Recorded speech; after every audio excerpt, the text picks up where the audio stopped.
Few things in life can be more stressful than buying a new home. The process is not any easier when the houses you're shown are full of personalized bric-a-brac or dated touches. And joining us on Good Morning Connecticut, lifestyle expert Mar Jennings. Thank you so much for being here. Great to be back. So this is all about things that you should just ignore. Absolutely. Try and block out of your mind. The idea is that if you're looking for a deal, we all know what we want, but what we want also equals paying top dollar. Right. So if there's 6 things that I could give you to ignore that gives you a better price point, you can actually make it your own and then really turn that space into your own personal oasis. That sounds nice. So, you know, one thing that I have to say is there's a lot of television shows right now that have a lot of different, house hunters. There's a lot of people buying houses and we're watching that progress.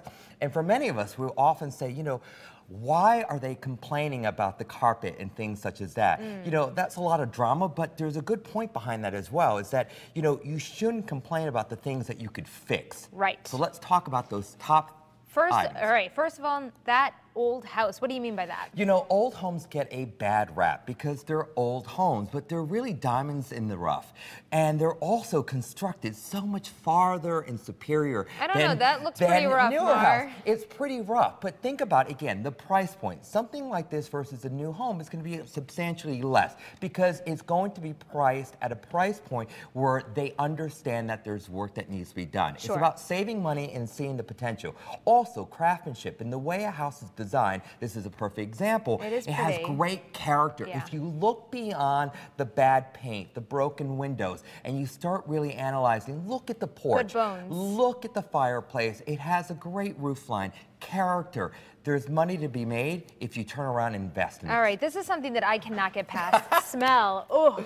That's a tough one. And there's a lot of times people walk in and they say, I'm out. This smells horrific. Yeah. And it's not just pet smell. It can also be cooking smells. It could permeate and be in the space. But once again, that's all turnkey repairable. You can change that, believe it or not. The worst scenarios can be freshened up and that could be eliminated. All right. Use that to your advantage. What if you walk in and you see Pepto-Bismol pink on the walls? Oh, this I say over and over again. Your personal color that you absolutely love doesn't necessarily make a great wall color. So just because you see this fuchsia Pepto-Bismol colored wall, it will scare a lot of people, and people often saying, I see houses all the time, oh, I can't stand that wall color. Oh, what were they thinking? Take it away from what they were thinking and start thinking about what are you thinking to do in that space. Good for a dress, not for a room. Okay, what about the appliances? The appliances, Old appliances. We all want stainless steel. That has become the new standard and expected in design. But old appliances mean that it's an older kitchen. When there's an older kitchen, your realtor probably priced that house, or the realtor probably priced that house because it did need a renovation. So again, it's going to require some money to be spent, but you could use that as a negotiating opportunity. And popcorn ceilings. Oh, popcorn ceiling was really great for about 5 minutes. And then it's no longer popular. And we see it a lot in different homes. It is removable. It's not as difficult as you may think. It is one of those things that people see and they immediately date it and go back to, it's a dated house.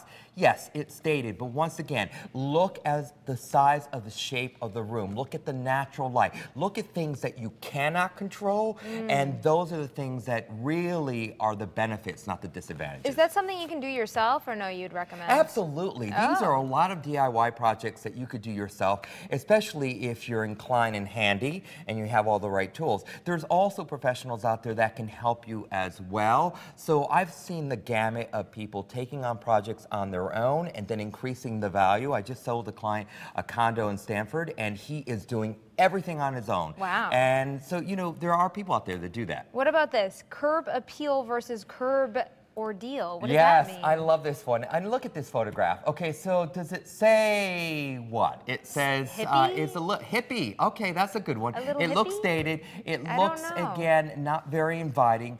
But you peel away this paint and you put maybe a cupola on top of the garage. You put a carriage door there. You change the paint color. Perhaps maybe you put a new shingles on the roof. You know, you start changing the character, put a sweet little window at the point there, and all of a sudden it's gone from being something that's not attractive and does not have curb appeal to something that it is more charming. Again, this is all about saving money and the things to ignore that help you save the money and you can invest later. A lot of these things are not threatening that you can't live with. Well, maybe the smells. You can't live with that. Who can live with that? But for the most part, you know, these are things that you can move in and you can address while you're there, and you get the best dollar, and that's it. If you can put the money in your back pocket and little over time start investing and doing these things, you'll have a real gem that you can show off. Perfect. Mar, thank you so much. To buy something now? Oh, yes. You have to show me some nice homes. Let's make it happen. Okay. Perfect. Hey, for more information, you can always head to WTNH.com and just click on that On Air tab and pull it down to the Good Morning Connecticut Weekend section.